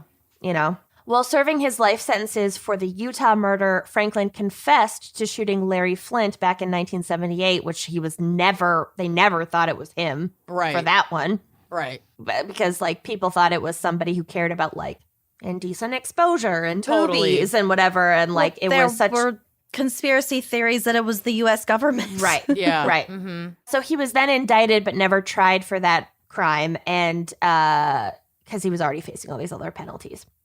So Franklin was convicted in the 1977 murder of Gerald Gordon outside of the Missouri synagogue, for which he received another death sentence when he was waiting in the bushes. Ugh. Overall, investigators believe Franklin is responsible for at least 18 murders Wow. and 5 non-fatal shootings in my 11 God. states, What? plus 2 bombings and 16 bank robberies. Oh, my Wow. God. And like we mentioned earlier, in so many places. I mean, he was all over the place. In a span of not Not that long. Not that long. Yeah. A What, handful like of years. 3 or 4 years. Yeah. Right. I guess Oh what my I'm God. one thing that I've realized from doing this podcast is that bank robberies Right. are usually just like the fucking tip of the iceberg. Mm-hmm. It's feel like people who are willing to like do a fucking bank robbery, they're gonna escalate to doing some other wild shit. Yeah. Yeah. Bank robberies are so dramatic. Yeah. And they happen like kind of a lot. Kind of Yeah. a lot. They're pretty common. And if you can get away with that, probably feel Right. really emboldened to do whatever the Exactly. fuck else you want. The adrenaline. Yeah, the adrenaline, it gives you a rush. It's like an addiction. Yeah. So Ohio prosecutor Joe Dieters referred to Franklin as, quote, the worst serial killer I have ever dealt with. Oh my Ooh. God. Just a shit person. Yep. Dieters I became mean, not that that's surprising, but still. But he's Oh, like, like a when maniac. when you regularly deal with violent criminals and this guy is hands down the worst. to earn the worst serial killer I've ever dealt with is quite an honor. Mm-hmm. There's a lot of freaks who come out of Ohio, too. Yeah. look at Christine from And That's Why We Drink. Can't trust her. Freak. Total freak. We love you, Christine. We love you so much. I can't wait to Obviously meet that- Liana. Obviously, that's a joke. Okay, so this guy became personally involved in the case in 1997 after Franklin confessed to a cellmate that he had shot and killed 2 black teenagers in Cincinnati back in 1980. So now he's like just confessing in prison because like he doesn't have fucking anything to lose. Right. So were those the 2 young boys? Well, I believe that he's referring were those 2 boys in Cincinnati? He has so many victims. Yeah. I know. And he's We killed can't keep other up. teenagers that I don't remember if those 2 were in Cincinnati. They were. Okay, Oh, wait. so- A week after the shooting, Franklin was in Cincinnati, and that's when he killed the Daryl Lane, 14, and Dante Evans Brown, 13. Okay, so then it's them. So Dieters set out to get a confession on the record and finally close the case of the murders of Daryl Lane. Okay, and Dante Evans Brown, sorry. Dieters recalls being told that Franklin hated men and would be more likely to talk to an attractive young white woman. Mm-hmm. Basically a Fox News correspondent they Yeah. brought in to interview him because otherwise he wasn't going to talk. Mm-hmm. So Franklin agreed, and they solicited the help of a young assistant prosecutor named Melissa Powers. And there is a photo of Melissa on the drive. Mm-hmm. Great bangs. Yeah. So Franklin agreed to see Powers if Great bangs. if she would agree to a handful of his conditions. And these were his conditions. No cameras, but she was allowed a tape recorder. And no meeting on Hitler's birthday because that was a holiday for him. He prefers to observe privately. He prefers to observe 420. Mm-hmm. God. Yeah, and I'm sure God. she was like, God. fine. Yeah. Okay. That's all right. I'll cancel all my other plans. Yeah, oh no, cancel my Hitler's birthday barbecue. Right. Jesus. He is such a weirdo. He's Absolute a fucking piece of shit. psycho. So Powers would later say, quote, basically what I was doing was very similar to what Clarice was doing in Silence of the Lambs. I would keep hitting him with how smart he was or how only he could have figured that out and got him, warmed up. Stroke the ego. Yep. Yep. Smart. Powers succeeded in getting Franklin to confess on tape not only to the murders of Daryl and Dante, but to 4 others as well that he had not previously been tied to. Mm-hmm. She also testified as a witness at his trial, bang, bang, bang, Yep. and he was convicted and sentenced to 2 more life sentences. Wow. And although these sentences are largely symbolic and for the families, as he was already facing the death penalty in, I think, multiple states, Powers Matters to the victims. It does. Yeah. Yeah. Yeah, to those families. Powers stated in an interview, quote, I think for the families, especially the mothers of these children, to get that closure meant quite a bit to them. And I think that was the most important thing. Yeah. Yeah. It does. It matters. Yeah. Those poor babies. Can you imagine your 13-year-old Yeah. son and his 14-year-old cousin are just Literal walking children. to get candy? Mowed down by a racist. crazy fucking Yeah, out-of-state psychotic racist. racist Yeah. from an overpass. hiding. Ugh. Fucking Christ. I mean, no, I can't imagine that. That'd be horrific. So there was a fair amount of pushback against the death penalty sentence for him. And some of this came from a psychiatrist named Dorothy Ottnow Lewis, who had interviewed Franklin at length and testified that she believed that he was a paranoid schizophrenic and unfit to stand trial. And she noted his history of delusional thinking, for example, refusing to grant certain interviews if phone number digits added up to what he believed to be an unlucky number. Huh. Okay. A little odd, but Yep. okay. Is also, a Nazi into numerology, Yep. I guess. Yeah. I don't know. And his childhood history of abuse. Personally, I don't think that I'm obviously a doctor, Yeah. but I don't think Obviously. he super fits the profile of a paranoid schizophrenic. I think he's just a nutbag, but whatever. Larry Flint himself called for leniency, not letting him out of prison, but just not the death penalty, Sure. stating, quote, that a government that forbids killing among its citizens should not be in the business of killing people itself. So he just has like a blanket stance against the death penalty. Mm-hmm. There were also concerns about the drug that would be used for the lethal injection, which was a new formula that required only a single drug and had never been used before because the state of Missouri had not executed anyone in over 3 years. But despite various objections, Franklin, who was now 63, was executed on November 20th, 2013, and he had no final words. So that's just how he went out. Wow. Bye-bye. Bye-bye. Not, I'm against the death penalty, but like, bye-bye. Yep. Yeah. Yep. Wow. Yeah. So that's the guy. Wild. But the blood bank thing really Yeah. got me. It was like, Yeah. that makes so much sense. And then Yeah. it actually is how they caught him. Mm-hmm. I love that. Mm-hmm. Yep. That is very smart. Very Yeah. interesting. Good work. Nice Yeah. work. I'd never heard of that guy. I So hadn't sad. either, and he is horrific. Yep. Yeah. Yeah. Real sad stuff there, Mm-hmm. Kenyon. Well, You're welcome. Great You're work. real quick Anytime. word from our sponsors, please. Just a real quick mental health sponsor break. As the year ends, another holiday season is upon us. Where does the time go? I have no idea. I thought it was still August. It's really jarring. Yeah. And so, holiday season for many of us means travel and family. And I don't know about you, but I get extremely anxious about traveling. And I love my family, but it can be a lot, Mm-hmm. especially if you're, hosting Thanksgiving in 3 days. Mm-hmm. Yeah, a little bit stressful around the holiday season. Speaking from personal here, it's not stressful. And then, people bring their dogs. And, Okay. there's Well, always a vegan. It's just a lot. There's a lot. So 'tis the season to be jolly, but sometimes it just doesn't really feel that way, and that is okay. You can ease some of the burdens that the holidays bring with Talkspace online therapy. mm-hmm.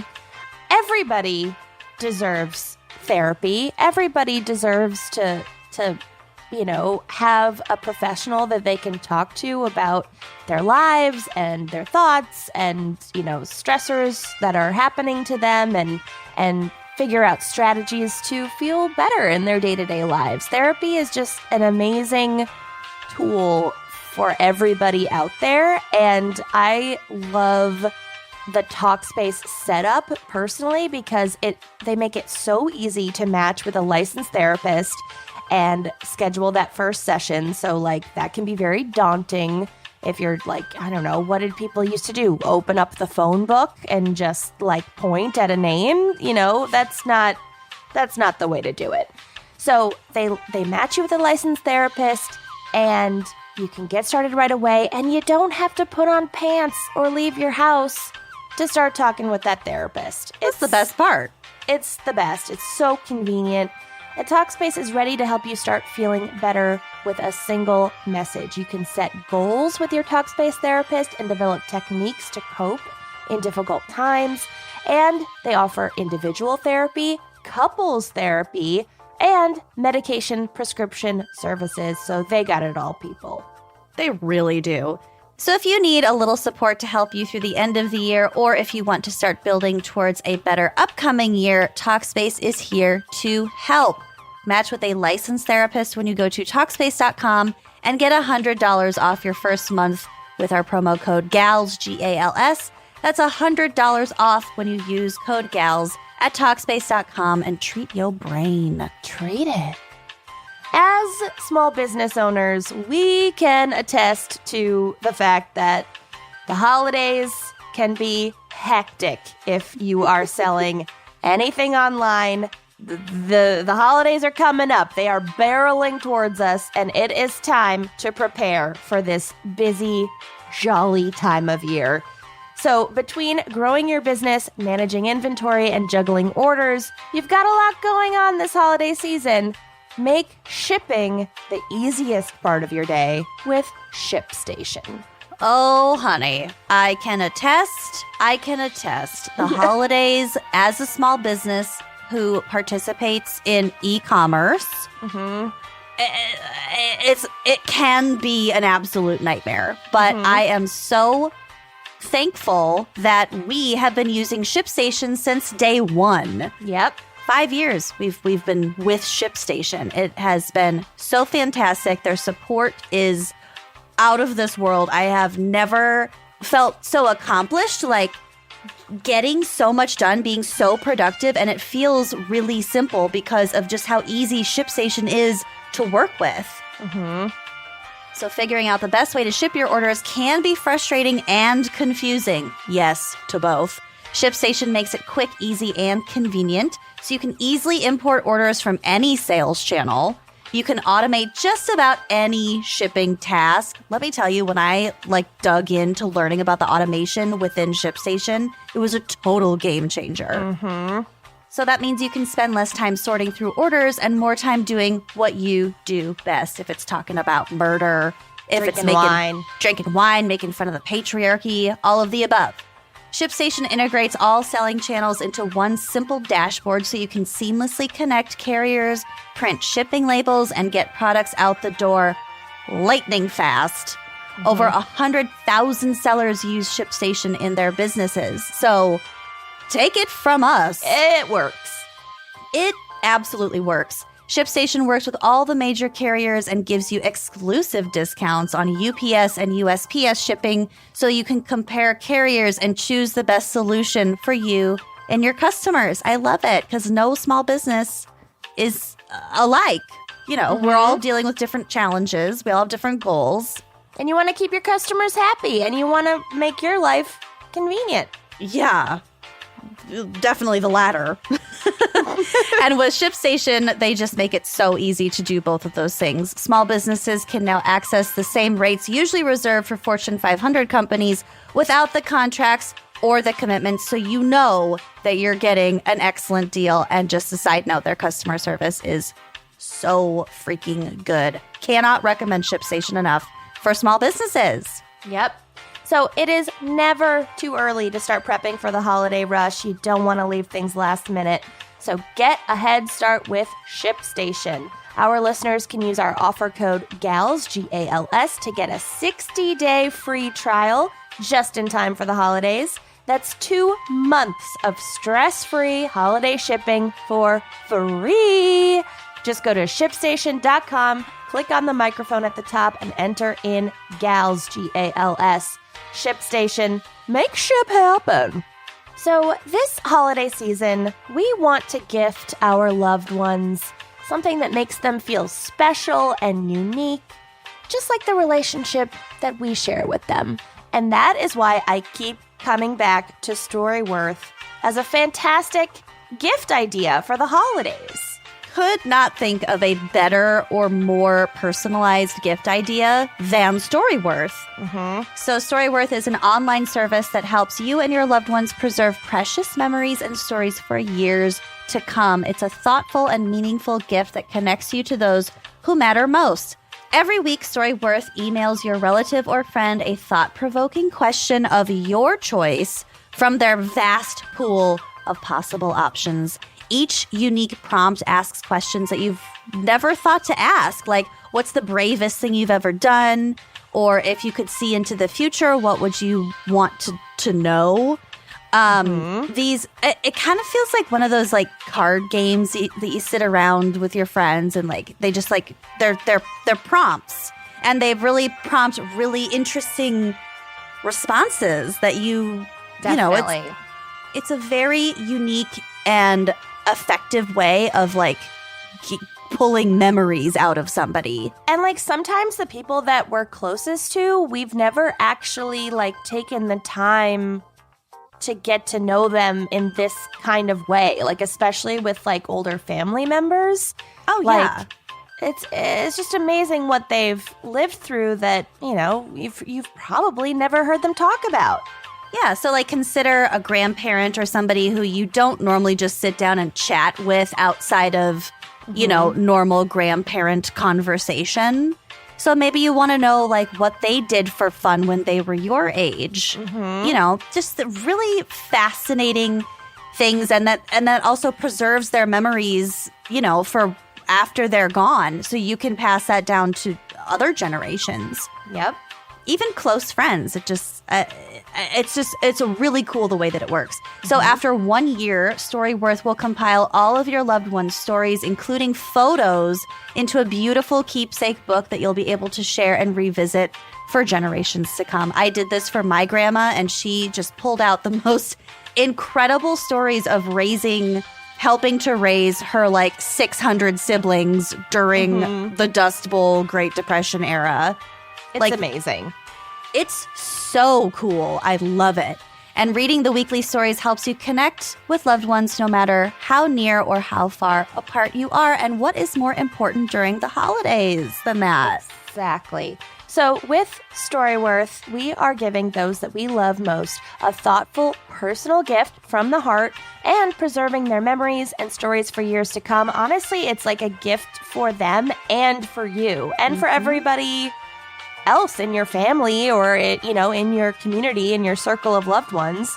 It's amazing. So go to storyworth.com/gals and save $10 on your first purchase. That's storyworth.com/gals to save $10 on your first purchase and treat your loved ones. Treat them. So are you ready for my case, which is people don't die? Oh, okay. Winner, chicken dinner. Twist.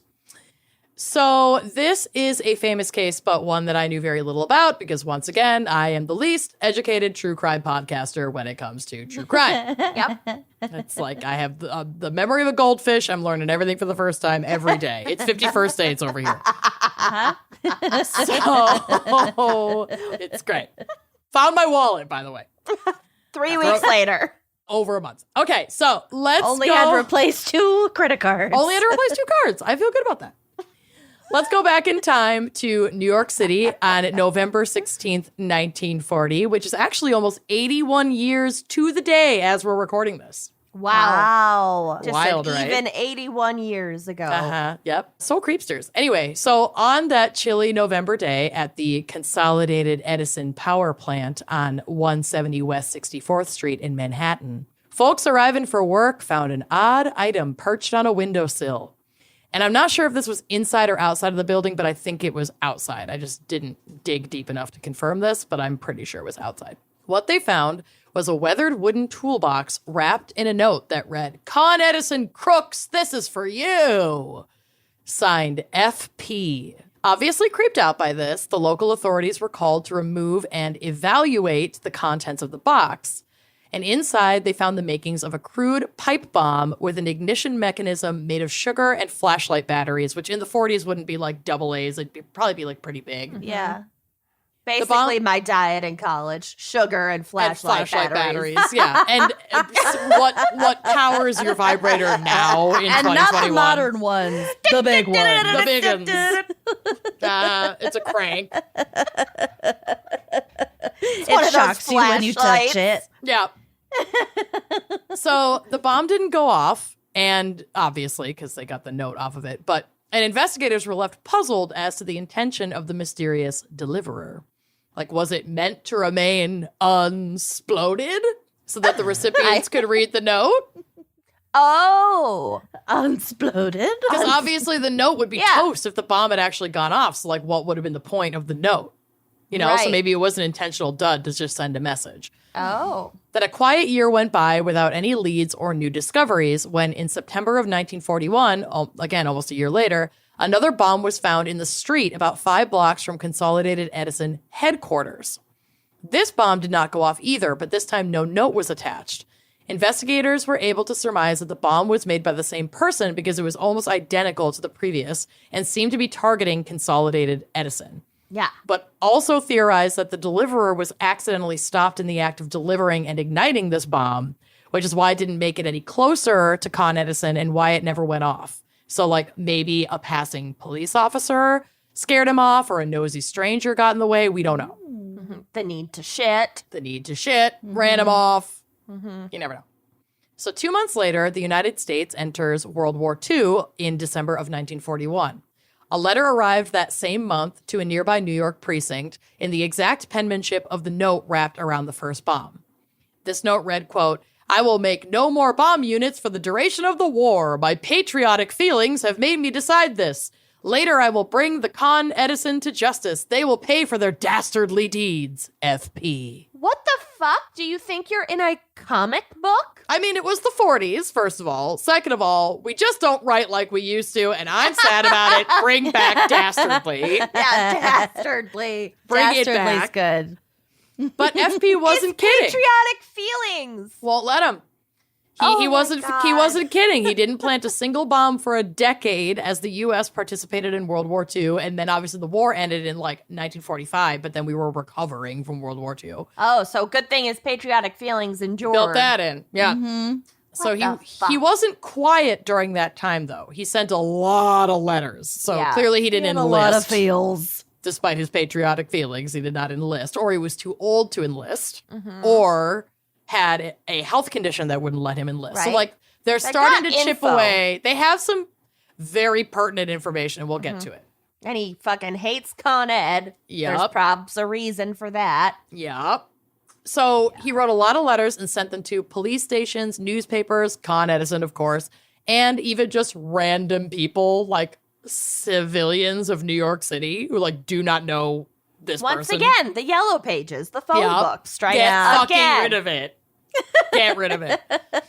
Investigators diligently studied, I've had one, the penmanship of the letters, most of which were immediately turned into the police. So if like this is in the press, it's been going on. These letters have been sent over the course of a decade. People know, and they're like, I got this weird fucking letter. I'm just going to hand it over. Right. So they're looking at the penmanship and they notice an odd style choice in the way the letters Y and G were written. And there's a scan of one of his letters on the drive if you want to look at it. So like if you look at the Y in the he writes all in uppercase, and like the tail of the Y has like a weird bump in it, like a squiggle.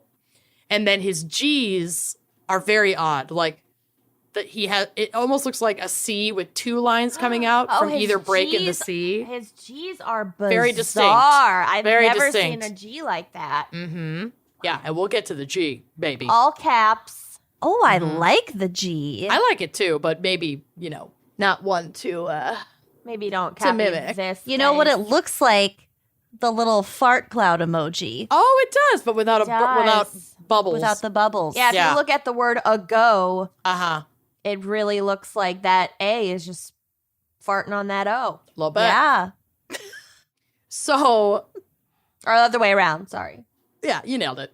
Some experts attributed these differences in how he's writing to a possible Eastern European education. So apparently this is maybe like a thing in Eastern European language Okay. and penmanship. So this obviously was not much to go on because it's fucking New York City. And like, there's a lot of immigrants and a lot of people living there. But they were combing through Con Edison's list of past and present employees and chipping away at this case as best they could. But there were so many possible leads and so many former employees with a reason to hate Con Edison that this didn't narrow things down all that much. Not substantially enough to even really be conducting interviews, at least at the time. So then in March of 1951, several years after the war had ended, another bomb popped up in New York City, this time in Grand Central Station. This bomb was not a dud and did go off, but thankfully didn't injure anyone, which is kind of amazing. And like, as I was writing this, I was like, how the fuck? But then as we go on, you come to realize that these bombs are small, localized explosions. They're not massive. They're sugar and battery. Yeah, they're sugar and batteries in a small. He didn't pipe know what bomb. the fuck he was really doing. Well, he knew exactly what he was doing, but he didn't. He was trying to send a message. He wasn't trying to kill anybody. Blow up the building. Exactly. So, but it's still pretty amazing because this was placed in like one of those tall ashtrays with like sand in the bottom. So like those, and that would have been made. They're not that plastic would have been in the like 50s. shrapnel. Yeah, Yeah. like it could have been really bad. It's got sand and metal in the bottom of it. And it was right outside of the Grand Central Oyster Bar and Restaurant. So it's like a high traffic spot. I want oysters. I know, right? I'll add that to my baked beans list. Oh, not a good combo. Listen, Oh, yuck. don't tell me how to eat. A month later, another bomb goes off in a telephone booth at the New York Public Library. Once again, no injuries. And things are then quiet until August when another bomb went off in another phone booth, this time back at Grand Central Station. Again, no injuries. So scary. So police didn't immediately connect the dots because without like intact bombs to collect, they couldn't be sure this was the work of FP. And these were not targeted at Con Edison. So, and they're just these like little kind of annoying bombs. So they thought it was like a bunch of shitty teenagers pulling pranks around the city.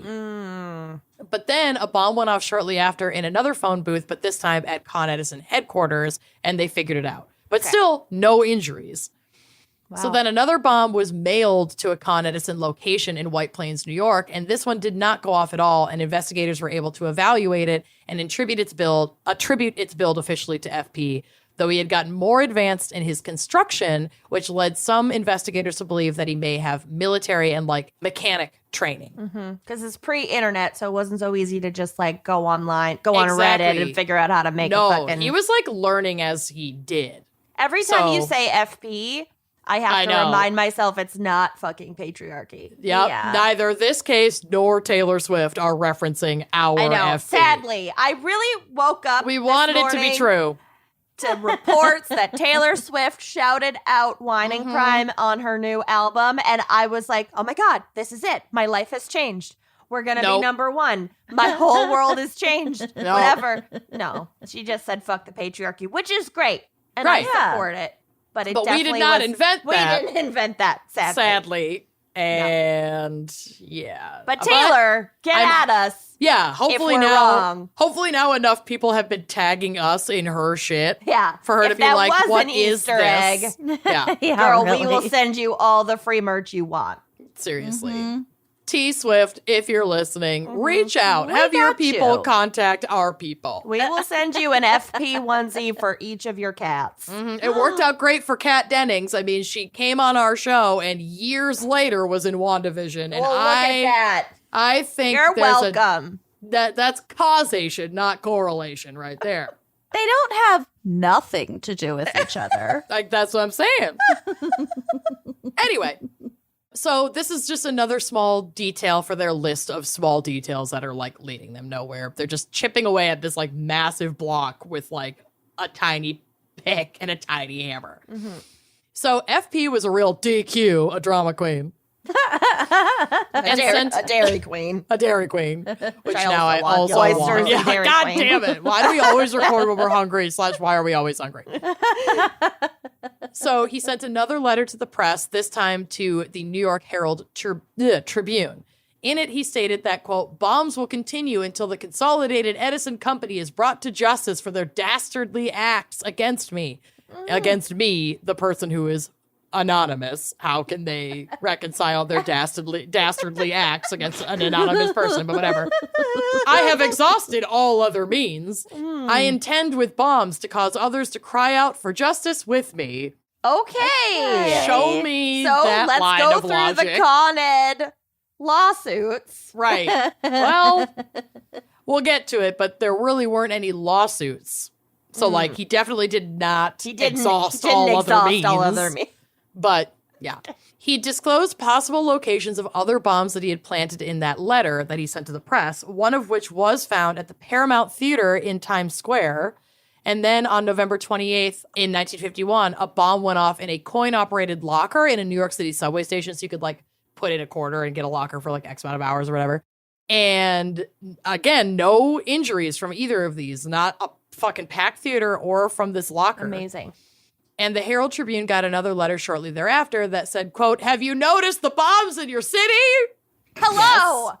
Give me Jesus. attention. Yeah. I'm If you not are getting worried, enough attention. I need it. If you are worried, I am sorry. And also if anyone is injured, period. Like, I'm sorry. But it cannot be helped, for justice will be served. I am not well, and for this I will make the coin Edison sorry. And that is correct. You are not well. I am not appreciate well. the self-awareness. All caps. I am not well. It's like the weepy voice killer. I can't stop Stop killing killing someone. Someone. But like, same. Yeah, I mean, I am not well. I have written "I am not well" in all caps as well as yelled it in all caps. So I get it. I feel for this I guy. am not well. Yes, they will regret their dastardly deeds. I will bring them before the bar of justice. Public opinion will condemn them. For beware, I will place more units under theater seats in the near future. FP. So what if so these other targets like Grand Central and the All over the theaters place. and the phone booths, which had nothing to do with Con Ed, but he just wanted attention. He wants to bring people into a cause by bombing them when they go to the movies Got it. or to It's take every public time. transit. Yeah, 100% of the time. Oh my God. So FP's reign of terror would continue for 6 more years. Dear God. Okay. In 1952, bombs went off at the Port Authority bus terminal without injury and a Lowe's theater in a fucking seat because he was putting them in theater seats, which did injure a person, but they recovered. In 1953, bombs went off at Radio City Music Hall and again outside that Oyster Bar in Grand Central. In 1954, in a men's room in Grand Central, which injured 3 men using the toilets. A phone booth at Port Authority bus terminal. 1 found but not detonated at Penn Station. Another in another seat at Radio City Music Hall that injured 4 people, but He they just fit. loved Midtown. He loved Midtown, but this is nuts. So this He goes off. loved Midtown. He would not go below 28th I mean, or above 50th. correct, correct. So this bomb goes off in a seat at Radio City Music Hall, injures 4 people, but they finish the show.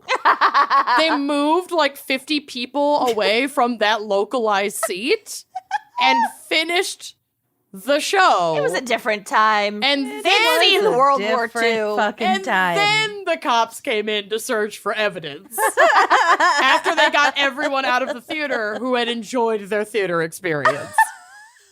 Jesus. I fucking can't. Like, Once I they know it's a shoveled small away bomb. the injured. Right. No, it's a small bomb. People got, like, burned in the ass, but it's still a bomb. Leave us a rating and review. Right? Thank God Yelp didn't exist in 1954. Then in 1955, a bomb went off on the platform of a Brooklyn subway station, so we did leave Midtown for that. Yep. A seat exploded at the Paramount Theater, slightly bruising someone's butt, but they were like, I'm fine, and walked it off. Several more bombs were found in Was a other seats different at the time. theater that day. Yeah, seriously. Pre 9/11, bombs going off all over New There were York. tons of bombs going off in New York, and Right. the police were like, whatever. Back Did in they those finish days, the show? So you go to the Paramount, you got a bomb in the ass, you finish the show. You get some free concessions, you finish the show. People these days, too soft. You millennials are too soft. Here's your participation trophy. Yeah. I got a bomb in the ass at Radio City Music Hall, didn't even get a refund. And all I got was this t-shirt. All I got was this new seat. And a bruised ass. Too soft. Anyway, it's like not funny, but it's amazing. Nobody died, so we can laugh. It's fine. Yeah. So in another one went off in Grand Central Station in 1955 in a men's room, again without injury. In 1956 brought the first serious injury when a 74-year-old bathroom attendant at Penn Station got hit when a bomb went off in a toilet while he was plunging it because it was clogged That's a because there was bad- a fucking bomb in it. Oh, So, like, no. someone went to use the bathroom, it wouldn't flush, went to get the janitor, Yeah. like the attendant, and he's Right. like, all right, he's 74. He's like, God damn it, okay, I'll unclog this. And the whole bowl explodes, and he got hit with, like, broken porcelain and toilet water. God damn it. Which That is just a the fucking bad day. cherry on top of an already rough job plunging toilets on at top. Penn Station. Yeah. I can't. He recovered. He wasn't killed, but he was seriously injured. He's an old fucking man. Yeah. So God. sad. I feel so bad for that guy. Yeah. And okay, so this is nuts considering the media attention that these bombs were getting and how fucking long this had been going on in New York City. But this is also Yeah, like 15 years. this is my favorite part of the whole case. It's just the most New Jersey shit I've ever fucking heard in my life. So a guard who lives in New Jersey but works in New York, he was working a shift at Rockefeller Center, found a piece of pipe in a phone booth, and like this was FP's MO. Like it was clearly to set a pipe bomb. Yeah. But instead of leaving it the fuck alone and calling it in, the guy's like, yeah, this is a perfect bit of pipe for a home plumbing project I need to finish. So Somebody left this perfectly good pipe. now I'm gonna pocket this, bring it back home to Jersey. Oh my God. Oh, he does, and it explodes on his kitchen table the next morning. No. Nobody got hurt, no injury. God damn it, Jerry. I told you A to stop perfectly bringing good piece trash of pipe. home from work. My Yeah, first can you thought was his imagine the wife wife? is like, fuck! Again. Hire a plumber. Hire a plumber. Hire the plumber. You keep saying you're gonna do it yourself. You're never gonna fucking do it yourself. Just hire a plumber. You just blew up a kitchen table. You made a Get hash out of the drywall. What makes you think you could do plumbing or electrical?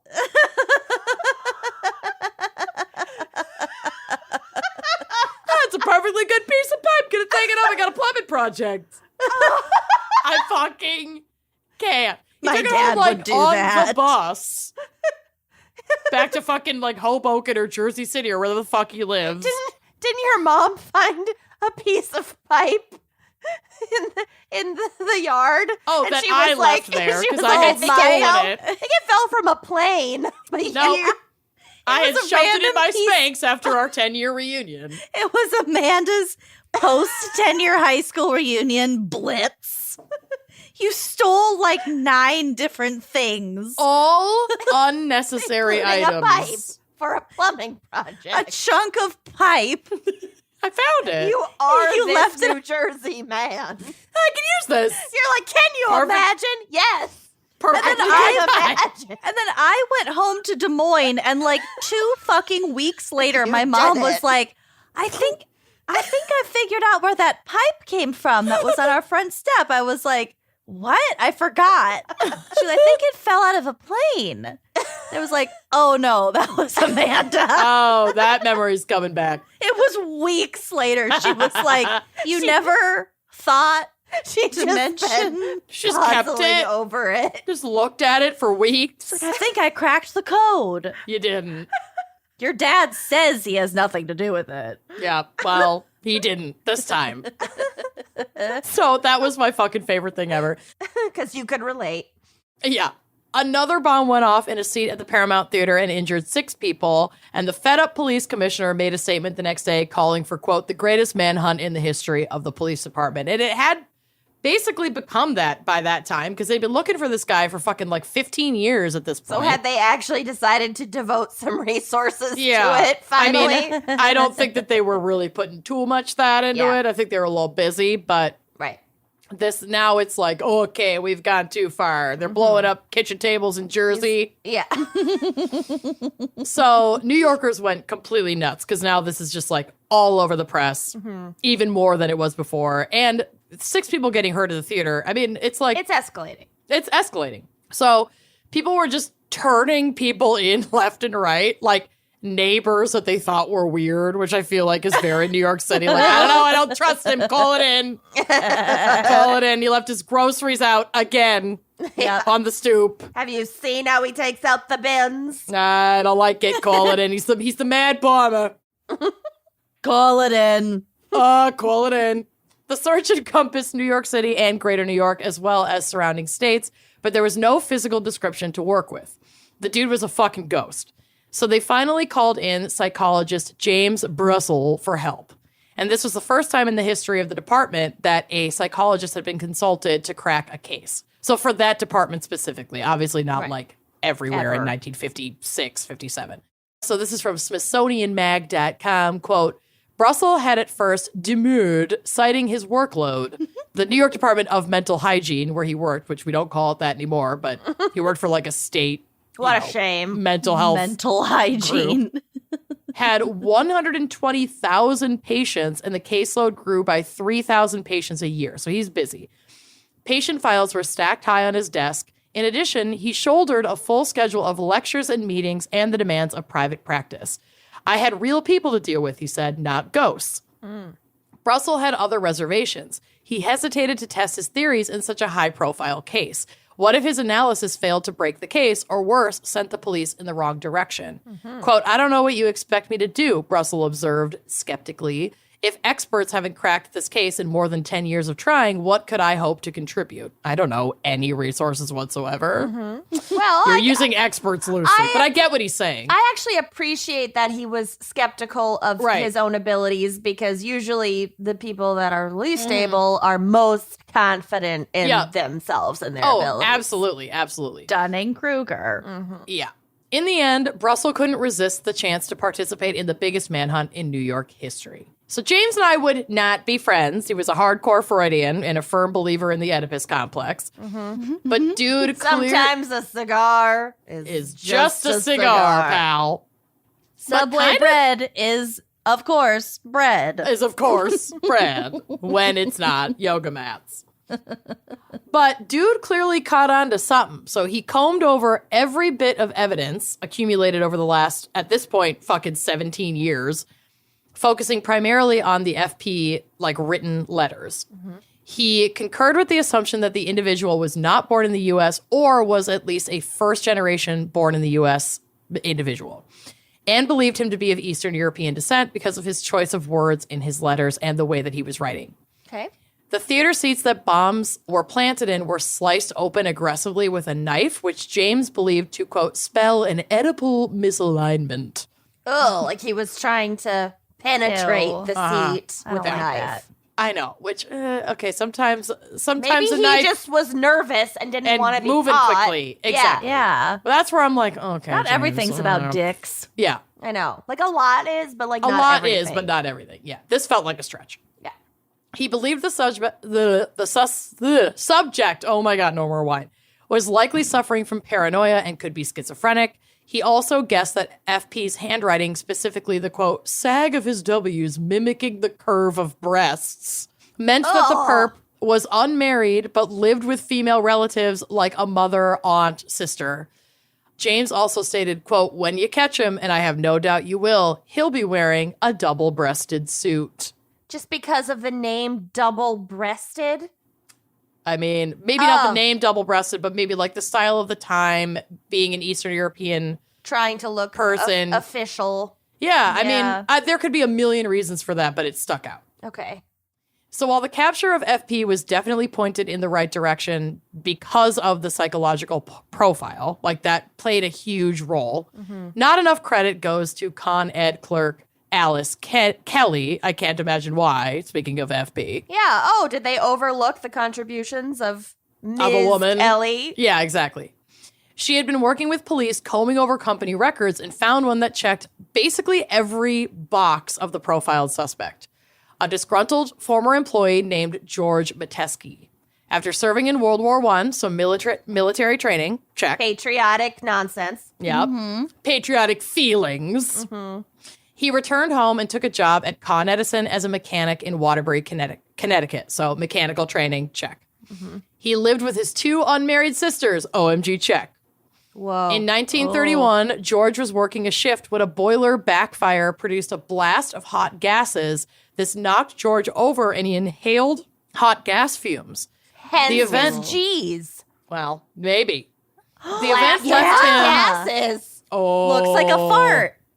Oh my God. Did we just No, become but forensic maybe. psychologists? Sure We did. did it. We cracked it. FP, forensic psychologist. Well, we'll get to what FP means, but that's not it. But done. yeah, I already great got work. We did it. The event left him permanently disabled, but Con Edison only provided him with 26 weeks of sick leave before pulling his job entirely. They just fired him. And then denied him workers' comp for, quote, waiting too long to file as he battled pneumonia and tuberculosis from the blast. That is very fucked up. Uh-huh. That is very, very, very fucked up. It's not good. He appealed several times until the last one was rejected in 1936, leaving George penniless with a deep anger toward Con Edison. So disgruntled former employee, check. George was also a first-generation American and the son of Lithuanian immigrants, Eastern European, check. Check. After 16 years of being terrorized by the Mad Bomber, police arrived at George Metesky's door and made an arrest. When he was confronted at the home, he was in his pajamas. The cops allowed him to change, and sure enough, he chose a double-breasted suit. Oh my God. Isn't that nuts? Wow. Yeah. Bow, bow, bow, bow. Spot on. So, like, James, I'm not here for all of your Freudian Oedipal bullshit, but you fucking nailed it. Yeah. So George had planted 33 pipe bombs around New York from 1940 to 1957. 22 of those bombs exploded, injuring 15 people. From Wikipedia, quote, they asked him for a handwriting sample and to make a letter G. He made the G, looked up and said, I know why you fellows are here. You think I'm the Mad Bomber. The detectives asked what FP stood for, and he responded, FP stands for fair play, which I guess would be like your move, It basically. doesn't fair even play. make any fucking sense. It doesn't really, but As this a person sign-off. is not. I am not well. I am not well. He is not well. Super not well. Oh my God. So he led them to his garage workshop where they found his lathe, which is like a tool used for cutting and sanding metal. Back in the house, they found pipes and connectors suitable for bombs hidden in the pantry, as well as 3 cheap pocket watches, flashlight batteries, brass terminal knobs, and unmatched wool socks of the type used to transport the bombs. So a lot of the crime scenes had fragments of wool where the bombs had gone off, and bombs that were found were usually like taped under like a phone booth or taped in a locker, wrapped in a wool sock so that you wouldn't Like immediately Lucy's know what old it was. camera, digital camera case. Exactly. I immediately thought of that. Who needs a camera case? Yeah, an old sock. Yeah. George was indicted on 47 charges, including attempted murder, damaging a building by explosion, maliciously endangering life, and violation of New York State's Sullivan Law by carrying concealed weapons. Obviously, transporting the bombs would check that one off. He would undergo a psychiatric evaluation, however, before moving on to sentencing. So he didn't have a jury trial because, like, he admitted to everything once he got caught. There was no need. He was guilty. There was no need to prove him guilty, but they did need to figure out how to sentence him. So he was declared legally insane and unfit to stand trial and transported to Matawan Hospital for the criminally insane. He was diagnosed with paranoid schizophrenia. There, after suffering for years with tuberculosis prior, and like they admitted him into the psychiatric hospital, and they were like, "This guy is not well. Like, we don't think he's not well. He told us. Not only is he psychologically not well, but he was physically not well. I mean, he'd had like walking pneumonia and tuberculosis from this blast, And ongoing, the boogie woogie flu. and the boogie woogie flu for fucking 16 like years, almost 20 years at this point since that. Well, more than that, since he got that accident in the 30s. Blast. Yeah, his gas blast had left him literally permanently disabled and with a constant like infection Wow. in his chest and lungs. So they didn't think he was going to live like more than maybe 6 months Yeah. in this hospital. But he, I guess, getting, I don't know, some kind of consistent medical care helps. Because he made a full recovery in the hospital.